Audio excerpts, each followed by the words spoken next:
अस्सलाम वालेकुम नाज़रीन, मैं इमरान ख़ान हूँ। ये बड़ी ज़बरदस्त स्टोरी है। ये किसी आदमी के बारे में नहीं है, ये किसी ख़ास चीज़ के बारे में नहीं है, ये कुदरत के एक बहुत बड़े तोहफ़े के बारे में है। ये कहानी है दरियाए सिंध की और इसका आगाज़ होता है एक बहुत पुरानी लोक दास्तान से। इतनी पुरानी लोक दास्तान है कि इसको हम ट्रेस नहीं कर पाए कि ये कहाँ से शुरू हुई थी और किसने सबसे पहले किसको सुनाई थी। लेकिन ये मुख्तलिफ़ ज़बानों में मुख्तलिफ़ तहज़ीबों के साथ साथ आज तक चलती चली आ रही है।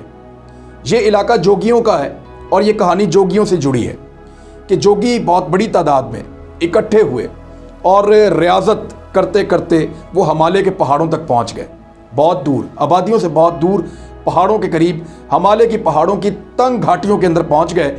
और ये वो जोगी थे जिन्होंने कानों के अंदर मुंदरा डाला हुआ होता है, उसको कहते हैं कनपटे जोगी या कानों को छिदवाने वाले जोगी। ये उन जोगियों की कहानी है। वो जोगी जिसके बारे में शायर ने यह भी कहा कि मैं जाना जोगी दे नाल कन्नी मुंदरा पाके। तो ये इनकी एक पहचान है और ये बहुत पुराने सदियों से चले आ रहे हैं। तो इन जोगियों के बारे में लोक दास्तान के अंदर है कि जोगी बहुत बड़ी तादाद में इकट्ठे होकर पहुंच गए हिमालय के पहाड़ों में और वहां तंग घाटियों के अंदर बैठे थे कि अचानक एक जोगी की नज़र पड़ती है एक सांप पर। जोगी सांप को देख ले तो फिर उसको छोड़ता नहीं है। जोगी लपका सांप को पकड़ने के लिए, सांप भागा, जोगी उसके पीछे गया, बाकी जोगी भी उसके साथ जुड़ गए। कोई बीन बजा रहा था, कोई रास्ता रोक रहा था, कोई किसी तरीके से पकड़ रहा था। मिलाकर सारे जोगियों ने मिलकर उस बहुत बड़े सांप को पकड़ लिया। लेकिन जब उस सांप को पटारी में बंद करने लगे तो अचानक वो सांप उनसे छूटकर फिर भाग गया। जोगी उसके पीछे भागने लगे। अब जहां जहां वो सांप जाता वहां वहां एक दरिया बहता। सांप चलता गया, दरिया बहता गया, सांप बढ़ता गया, दरिया बहता गया। सांप नीचे की तरफ उतरा, सांप मैदानी इलाकों में आया, रेतीले रेगिस्तानों से गुजरा। जोगी उसका पीछा करते रहे और बिलाखिर सांप को छुपने के लिए एक बहुत बड़ा समंदर नजर आया और जान बचाने के लिए वो सांप उस समंदर में उतर गया। और ये है दरियाए सिंध की सबसे पुरानी कहानी।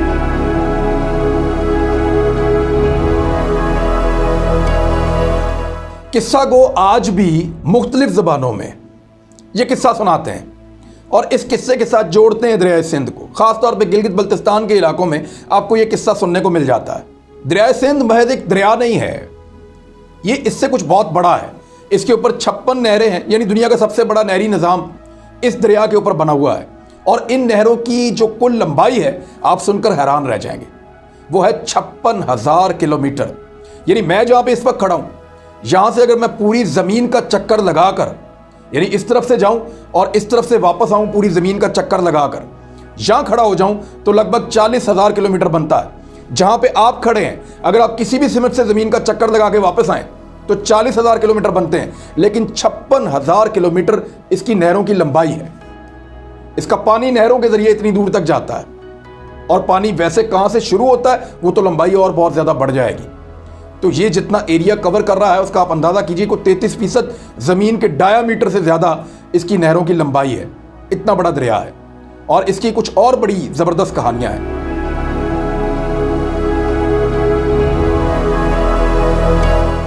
इसी दरिया के साथ ऋग्वेद जुड़ी है। ऋग्वेद क्या है? ये हिंदुओं की जो सबसे मुकद्दस किताब है, जो सबसे पुरानी किताब है, उसको ऋग्वेद कहते हैं।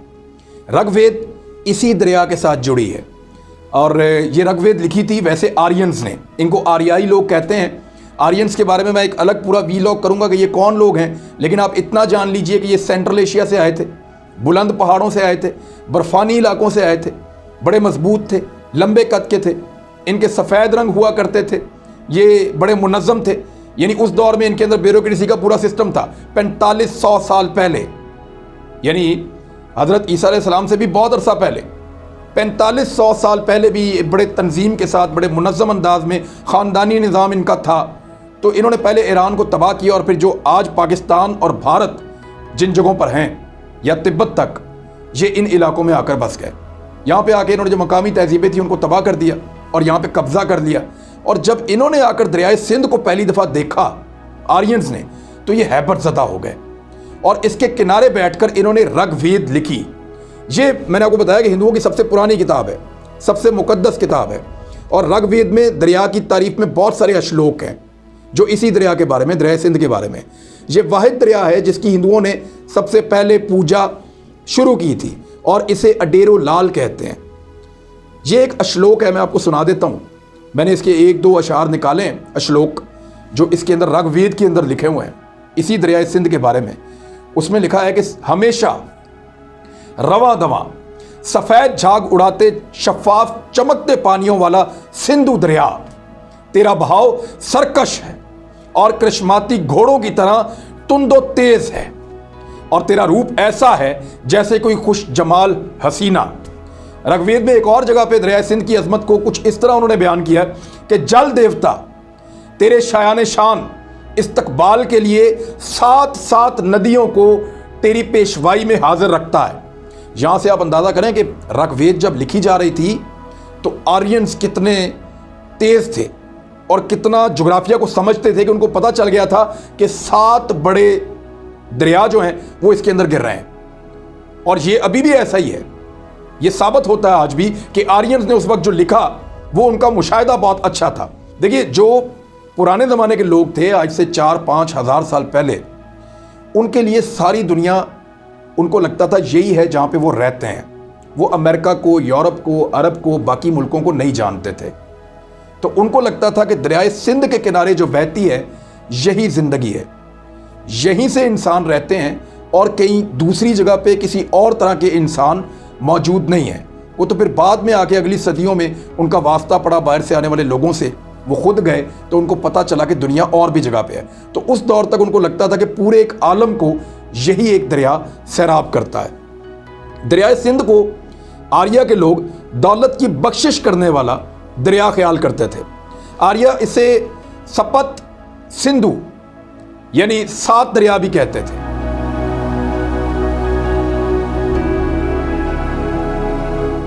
वेदों की रज़मिया जो नज़में हैं उनमें 7 दरियाओं का जिक्र है। बेसिकली पहला जो है वो सिंधु है यानी दरिया सिंध, दूसरा जो है वर्षता जेहलम, तीसरा जो है चंद्रभागा चनाब, चौथा जो उसके अंदर दरिया था वो एरावती था जिसको रावी कहते हैं, यानी आप देखें नाम आज भी मिलते जुलते हैं। पांचवा विपास, ये ब्यास आपका एक दरिया था।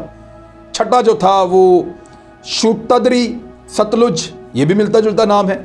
और 7वां दरिया था सरस्वती जिसको इंडिया में सरस्वती कहते हैं, और वो दरिया अब ख़त्म हो गया, वो वजूद नहीं रखता। और इसको अब कहते हैं कि सिंधु का नज़र ना आने वाला गुमशुदा दरिया, जो अब नहीं है। यहाँ पे भी हमारे एक हुआ करता था दाजल, वो अब नहीं है। इस तरह और दरिया भी हैं जो ख़त्म हो गए या दूसरे दरियाओं में मिक्स हो गए, तो उनका वजूद अब नहीं रहा। आर्याओं की आमद से पहले यहाँ पे दरावड़ लोग रहते थे जो पुराने लोग थे। आज अगर आप कहें तो जो छोटी जात के हिंदू हैं या जो शूदर हैं, इस तरह के लोग, ये दरावड़ हैं। ये बहुत पुराने यहाँ रहने वाले थे। आर्यंस आए, उन्होंने इनके ऊपर काबू किया, कंट्रोल किया, अपना निज़ाम लेकर आए, इनको दबा कर रखा, वो तब से अब तक दबे हुए हैं। तो पहले यहाँ पे दरावड़ रहते थे और उनकी एक बड़ी तरक्की याफ्ता तहजीब थी। और 5000 साल पहले वादी सिंध में दुनिया के जो अव्वलीन शहर हैं, जो पहले पहले शहर दुनिया में आ रहे थे, वो वादी सिंध में आबाद होना शुरू हुए थे। उनकी मिसाल मैं आपको देता हूँ। एक मोहनजोदाड़ो, एक हड़प्पा, ये वो पुराने शहर हैं जिससे आप पता कर सकते हैं उनकी तहजीब कितनी शानदार थी और वो किस अंदाज में रहते थे वो लोग। फिर बहुत सारे कुदरती आफात, बैरूनी हमला आवर, कुछ ज़लज़ले आए, तो वो सारे के सारे शहर ख़त्म हो गए। लेकिन आज उनके आसार पाकिस्तान के अंदर भी आपको मिलते हैं और आप देख सकते हैं कि दरिया सिंध के किनारे किस तरह की तहजीबें रहती थी। और उसके बाद एक गंधारा तहजीब भी आई यहाँ पे। दरावड़ के बाद गंधारा तहजीब आई और 50 कबल मसीह में उन्होंने यहाँ पे अपना नाम बनाना शुरू किया और 200 ईस्वी तक, यानी ईसा अलैहिस्सलाम के 200 साल बाद तक गंधारा तहजीब ने अपना लोहा मनवाया। ये बड़े लड़ाका लोग थे। आपने महाराजा अशोक के बारे में सुना होगा, अशोका इंडिया ने एक मूवी भी बनाई उसके बारे में। इसी तरह आपने महाराजा पोरस के बारे में सुना होगा, जो पोरस जिसके हाथी बड़े मशहूर थे, जो लड़ा था सिकंदर आज़म से, तो उसका ताल्लुक भी जो है गंधारा तहजीब से था। महाराजा अम्बी और बहुत सारे बादशाह गुजरे हैं, वो गंधारा तहजीब से होते हुए जो है वो आगे बढ़ते गए और उसके बाद इसका भी खात्मा हो गया। वादी सिंध में 3 बड़े मज़ाहिब हैं जो यहाँ पे पैदा हुए हैं। सिंध के दरिया के साथ साथ 3 बड़े मज़ाहिब। नंबर 1 जो है वो हिंदू मत, नंबर 2 बुद्ध मत, नंबर 3 सिख मत। और आपको बड़ी इंटरेस्टिंग बात मैं आपको बताता हूं कि जो सबसे ऊपर वाले इलाके हैं, जो पहाड़ों की ऊंची चोटियां हैं, वहां से पैदा होता है बुद्ध मत। उससे जब आप नीचे आते हैं निस्बतन कम ऊंचे पहाड़ों पे, और जैसे ही मैदानी इलाके शुरू होने वाले लगते हैं, तो ये जो एरियाज हैं यहाँ पे अरूज पाता है हिंदू मत। और जब आप मैदानी इलाकों में आते हैं, जहाँ पे पंजाब है या बिल्कुल सीधे मैदानी इलाके हैं, ज़रखेज़ ज़मीनें हैं, यहाँ पे पैदा हुआ सिख मत। तो ये तीन मज़ाहिब बड़े हैं, छोटे बहुत सारे हैं, बेशुमार तहजीबें हैं जो इस दरिया के साथ पैदा हुई और ख़त्म हो गई। बहुत सारी को आज हम जानते हैं, बहुत सारी का हमें पता भी नहीं कि वो कहाँ गई और तारीख की गर्द में गुम हो गई।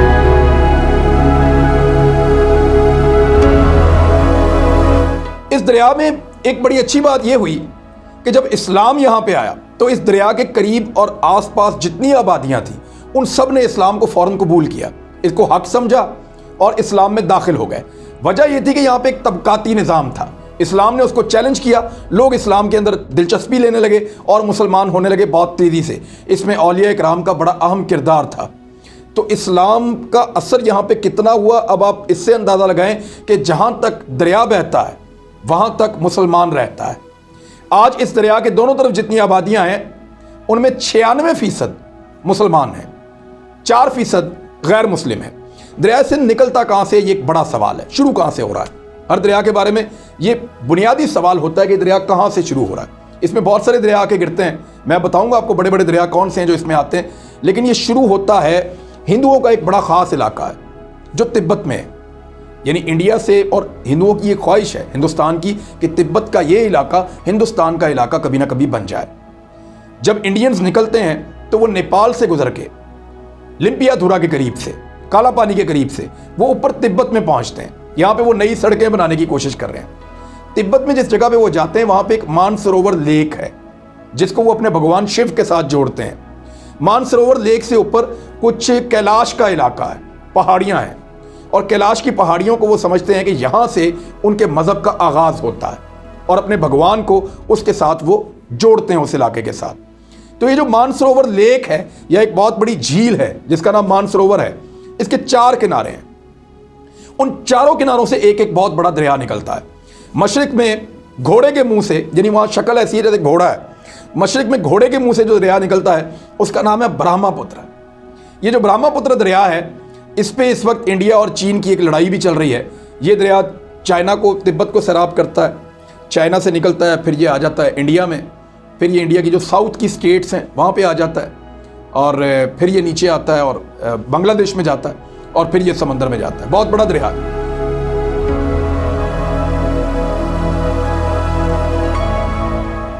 तो इस दरिया के ऊपर जो है वो चाइना एक बहुत बड़ा डैम बना रहा है और इंडिया को इस पर बहुत प्रॉब्लम है। दूसरा दरिया जो निकलता है जनूब में, वहाँ पे मोर के मुंह से एक दरिया निकलता है और ये करनाली इसको कहते हैं। ये गंगा के अंदर जाके मिल जाता है। फिर मगरब में हाथी के मुंह से एक और दरिया निकलता है और ये दरिया सतलुज है। और शुमाल की तरफ से जो ऊपर का एरिया है इसका, वहाँ से शेर के मुंह में से, क्योंकि अगर उस एरिया की आप शक्ल देखें तो वो ऐसा लगता है जैसे शेर है, तो शेर के मुंह से एक दरिया निकलता है और इसीलिए इसको तिब्बत की ज़बान में संगी खुम्बान कहते हैं, यानी शेर दरिया। ये दरिया सिंध है। पहले लोग ये समझते थे कि यहां से आगाज हो रहा है दरिया सिंध का, शेर का मुंह। शेर वैसे निकलता है लेकिन ये दरिया निकलता नहीं है, ये तो खिलाता है और बेशुमार लोगों को खिलाता है, सदियों से खिला रहा है अल्लाह के हुक्म से।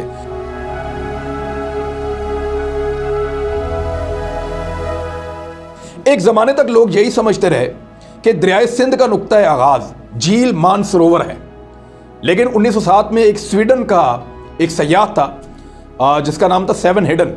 वो दरिया सिंध को तलाश करने के लिए निकला कि इतना अजीम दरिया है, ये कहाँ से शुरू होता है, इसका मंबा क्या है। तो वो तिब्बत जा पहुंचा तो उसने देखा कि झील मानसरोवर से 40 किलोमीटर ऊपर 2 नदियां हैं जो इस झील के अंदर आके शामिल हो जाती हैं। इनमें एक संगी खुम्बान है और एक कार्तिंग नदी है, और ये नदियां पानी फराहम करती हैं इस झील को, और यहाँ से फिर आगे शेर दरिया यानी दरिया सिंध का आगाज़ हो जाता है। एक दूसरे से ये मिलती भी हैं, लेकिन तिब्बत के लोग जो हैं वो संगी खुम्बान को ही दरिया सिंध का नुक्ता आगाज़ समझते हैं, और इसीलिए संगी खुम्बान को इस वक्त सिंध का नुक्ता आगाज़ तस्लीम कर लिया गया है।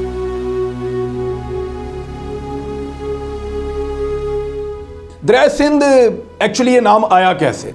देखें, सिंध सिर्फ इस दरिया का नाम है, लेकिन इसकी वजह से इस खित्ते में बेशुमार नाम है और ये पूरा खित्ता मशहूर ही सिंध की वजह से है। मैं साबित करता हूं, आपको बताता हूं, बहुत सारी चीज़ें हैं इसमें। एक तो सिंध का मतलब है पानी का ज़ख़ीरा बहुत बड़ा, या समंदर आप समझ लें, इसका मतलब है जी सिंध। तो सिंध की वजह से सिंधु देश या जो सूबा सिंध है उसका नाम दरियाए सिंध की वजह से है। और लफ्ज़ हिंद जो है वो भी दरियाए सिंध की वजह से है, इसलिए कि जो फारसी लोग थे वो सीन को हे बोलते थे, वो सिंध की जगह हिंद बोलते थे, तो दरियाए सिंध को वो हिंद कहते थे। वहाँ से जो इसके आसपास रहने वाले लोगों का जो मज़हब है वो हिंदू पड़ा, और फिर हिंदुस्तान का लफ्ज़, हिंदू का लफ्ज़, हिंद का लफ्ज़, ये सारे यहाँ से निकले दरियाए सिंध से। तो ये भी एक चीज़ हो गई। एक और चीज़, जब यूनानी यहाँ पे आए तो वो हिंद भी नहीं कहते थे, वो हे को अलिफ बोलते थे यूनानी उस वक्त, तो उन्होंने इसको इंद कहना शुरू कर दिया और इंद से इसका नाम उन्होंने इंडस रख दिया। जब यूनानी सिकंदर आजम के साथ आए तो उन्होंने इसको इंडस कहा, तो इंडस से आज आप एक और नाम, बहुत बड़ा नाम, इंडिया, वो इंडस से निकला है। जो सेकुलर हिंदू हैं या इंडियंस हैं वो ये कहते हैं कि इसको जो है वो इंडस कहा जाए, इंडिया कहा जाए इंडिया को। लेकिन जो दूसरे हिंदू हैं, जो ज़रा थोड़े से हिंदुत्व के मानने वाले हैं, वो कहते हैं नहीं, हमें भारत पुकारा जाए, हमें दरियाए सिंध के साथ ना जोड़ा जाए। लेकिन इब्तदा उनकी यहीं से हुई थी, उनका मज़हब, उनकी मजहबी किताबें, ये सारा कुछ जब आर्यंस आए तो उन्होंने यहां पर बैठ के लिखा था।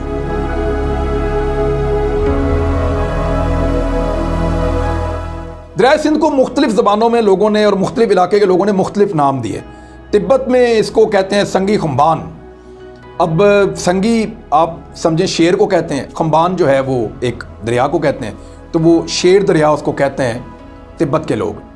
अब संगी से आप लफ्ज़ सिंह अगर आप याद करें तो हर सिख अपने नाम के बाद ज़्यादातर सिंह लिखता है, खुशवंत सिंह, अजीत सिंह, तो सिंह का मतलब ही शेर है। तो इस तरह ये लफ्ज़ आपस में मिलते हैं और इसका मतलब है शेर दरिया। पश्तो में इसे अबासीन कहते हैं, यानी दरियाओं का बाप। इसका एक नाम जो है वो मेहरान भी है और ये नाम इसको ईरानियों ने दिया था। फारसी में मेहरान जो है वो सूरज की सरजमीन को कहते हैं। अगर आप गौर करें तो इसके जितने भी नाम लिखे गए हैं या तारीख के अंदर इसके जितने नाम मिलते हैं दरिया सिंध के, कोई भी नाम कमतर नहीं है। हर नाम अजमत को, बड़ाई को, ताकत को और बहुत अजीम होने को जो है वो जाहिर करता है। यानी कोई भी यहाँ पे आया तो इस दरिया से मुतासिर होकर गया। कोई ऐसा नहीं आया जिसने आकर कहा कि ये क्या दरिया है, छोटा है, नहीं, ये बहुत बड़ा दरिया है। अब पाकिस्तान के लिए इसकी अहमियत क्या है, ज़रा थोड़ी सी चीज़ें मैं आपको बताता हूँ। इसके ऊपर कुछ, एक तो कालाबाग डैम इसके ऊपर बनना चाहिए, बहुत सारे नए डैम इसके ऊपर बन रहे हैं। आपका दासू डैम हो या आपका दियामर भाषा डैम हो या आपका मोमन डैम हो, वो सारा पानी आके दरिया सिंध में गिरता है और ये दरिया सिंध की वजह से ही हो रहा है। यानी इससे पहले पाकिस्तान में 3 जो बड़े डैम हैं उनमें से 2 बड़े डैम, तरबेला डैम, चश्मा डैम, ये दोनों इसके ऊपर हैं और मंगला डैम जो है वो सतलुज के ऊपर है, लेकिन वो पानी भी आके दरिया सिंध में ही मिलता है। इसकी जो बेसन है वो तकरीबन 11 लाख मुरब्बा किलोमीटर है, यानी इतना बड़ा कि पाकिस्तान के रकबे से 1.5 गुना लगभग, इतना बड़ा, पाकिस्तान से भी ज़्यादा एरिया जो है ये उसको कवर करता है। और इसके अंदर तकरीबन कोई 20 दरिया हैं जो शामिल होते हैं। उनमें जो अहम दरिया हैं उनमें जंस्कार, सोरू, कुनड़, हुंजा, काबुल, जेहलम, चनाब, रावी, सतलुज और योब, ये दरिया इसके अंदर, दरिया स्वात भी, ये सारे दरिया इसके अंदर आके शामिल हो जाते हैं। ये दुनिया के चंद बड़े दरियाओं में से एक दरिया है और जनूबी एशिया का सबसे बड़ा दरिया है। इसका जो सालाना बहाव है वो 243 क्यूबिक किलोमीटर है। ये इतना ज़्यादा है कि जो दुनिया का सबसे बड़ा दरिया है, दरिया नील, ये उससे डबल है। ये दरिया दजला और दरिया फरात से 3 गुना है। इसमें जो ज़्यादातर पानी आता है वो ग्लेशियर से आता है, यानी अगर मैं कहूँ 75% पानी इसका ग्लेशियर से आता है तो ये एक फैक्ट है। 5280 ग्लेशियर हैं पाकिस्तान के बलाई इलाकों में, वो इसके अंदर पानी जो है वो जब पिघलते हैं तो इसके अंदर पानी आता है और ये सदियों से ऐसा ही हो रहा है।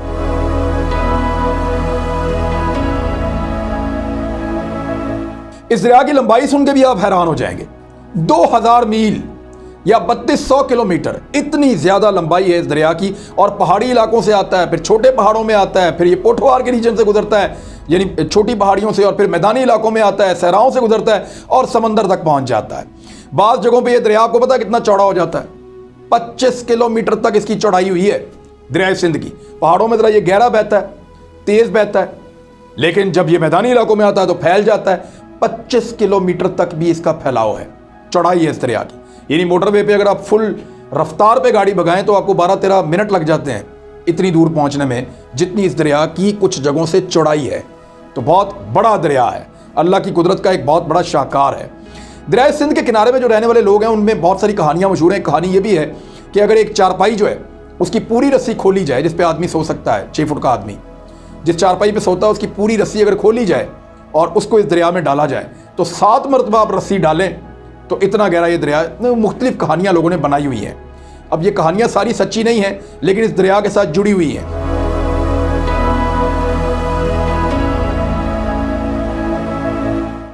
ये दरिया इतना गहरा है, इतना बड़ा है कि इसमें राहबरी की भी जरूरत पड़ती है। मिसाल के तौर पे आपने झूले लाल का नाम सुना होगा। लोक रवायात के मुताबिक ये एक बुजुर्ग है जो कंवल के फूल के ऊपर बैठा है, और वो जो कंवल का फूल है वो एक पल्ला मच्छी के ऊपर रखा हुआ है, और ये बुजुर्ग मुसाफिरों को गाइडेंस देते हैं, रहनुमाई करते हैं। तो इस तरह की कहानियां आपने सुना होगा। झूले लाल सिंध में बहुत मकबूल है, तो वो दरिया सिंध के साथ से शुरू होती है और वहीं पे जुड़ी हैं। दरिया सिंध के बलाई इलाके में एक कबीला रहता है जिसका नाम है कारीगर कबीला। ये जो कारीगर कबीला है ये तरबेला डैम की तामीर से पहले चलास से अटक तक दरिया सिंध में सोना छांटते थे। आपको पता है अभी भी अटक में भी सोना निकलता है, और दरिया सिंध के किनारों पे ऊपर जो दरिया हैं वहाँ पे भी सोना निकलता है। कुछ अर्सा पहले मैंने खुद देखा सोना निकालते हुए लोगों को। बहुत सारे दरियाओं के किनारों पे लोग सोना निकालते हैं। इवन चकवाल के अंदर जो छोटे छोटे दरिया जाते हैं, जैसा कि दरिया सवां है, वहाँ पे बैठ के भी लोग कैंप उन्होंने लगाए होते हैं और वो सोना निकाल रहे हैं दरिया में से। बहुत कम और थोड़ा थोड़ा निकलता है और बहुत मुश्किल से निकलता है, लेकिन लोग आज भी दरियाओं से सोना निकाल रहे हैं और अभी भी ये काम दरिया सिंध के ऊपर होता है। तो मुख्तलिफ लोगों को मुख्तलिफ तरीके से ये रिज्क दरिया देता है। सिंध ताश के मुआहदे के बाद जो पाकिस्तान ने भारत के साथ किया 1960 में, पाकिस्तान के मशरकी दरिया भारत को दे दिए, जैसे कि रावी, जैसा कि सतलुज और ब्यास। अब इनमें पानी पूरा करने के लिए दरिया सिंध से नहरें निकाली गई और ये पानी यहाँ लाया गया। तो एक बड़ा नहरी निज़ाम बनाया गया इस दरिया के ऊपर, जो दुनिया में कहीं और उसकी इतनी शानदार मिसाल नहीं मिलती। इस वक्त पाकिस्तान की 22 करोड़ आबादी, यानी इतने बड़े मुल्क को सैराब करने के लिए, यहाँ की ग़िज़ाई ज़रूरियात को पूरा करने के लिए दरिया सिंध का एक बुनियादी किरदार है, और उसके बगैर आप इतनी बड़ी आबादी को खुराक मुहैया नहीं कर सकते। अगर आप इसके पानी को सही तरीके से, साइंसी तरीके से इस्तेमाल करें तो ये दरिया एक दुनिया को, जो पुरानी बात कहते थे, कहावत थी कि एक आलम को सैराब करता है, तो वाकई ये पूरी दुनिया को खिला सकता है।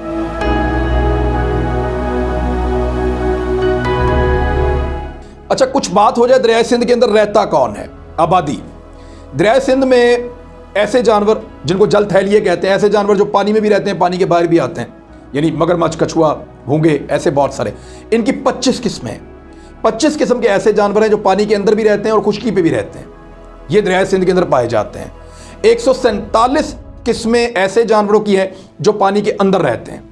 22 ऐसे जानवर दरिया सिंध में पाए जाते हैं या मछलियां पाई जाती हैं जो दुनिया में कहीं और नहीं पाई जाती। मिसाल के तौर पे मैं आपको बताता हूं कि ब्लाइंड डॉल्फिन, ये सिर्फ और सिर्फ दरिया सिंध में पाई जाती है। और दुनिया के मैंग्रोव्स के जो सबसे बड़े जंगलात हैं वो दरिया सिंध के इख्तिताम जहाँ पे होता है, जहाँ ये समुद्र में जाके गिरता है, वहाँ पे दुनिया के सबसे बड़े मैंग्रोव्स के जंगलात पाए जाते हैं।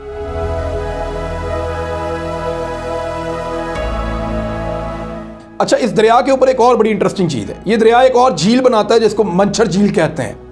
मंछर झील की एक खुसूसियत है कि यहाँ पे पूरा एक गाँव ऐसा आबाद है जो कश्तियों के ऊपर रहता है, कश्तियों पर सोता है, कश्तियों पर ही शादी ब्याह करते हैं, उनकी सारी ज़िंदगी कश्तियों के ऊपर गुजरती है, और वो वहीं से उस झील में से मछलियाँ पकड़ के अपनी ग़िज़ाई ज़रूरियात पूरी करते हैं और अपनी ज़िंदगी गुजारते हैं। तो वो जो मंछर झील है वो भी दरिया सिंध के साथ जुड़ी है। और साइबेरिया से आने वाले जो बर्ड्स हैं उनकी सबसे बड़ी आमाजगाह, सबसे बड़ी रिहाइश, जहाँ पे आके वो अपनी, पाकिस्तान में तो सर्दियाँ होती हैं, उन इलाकों में बहुत ज़्यादा ठंड जब होती है तो वो छुट्टियाँ मनाने के लिए वो बर्ड यहाँ पे आते हैं माइग्रेशन करके।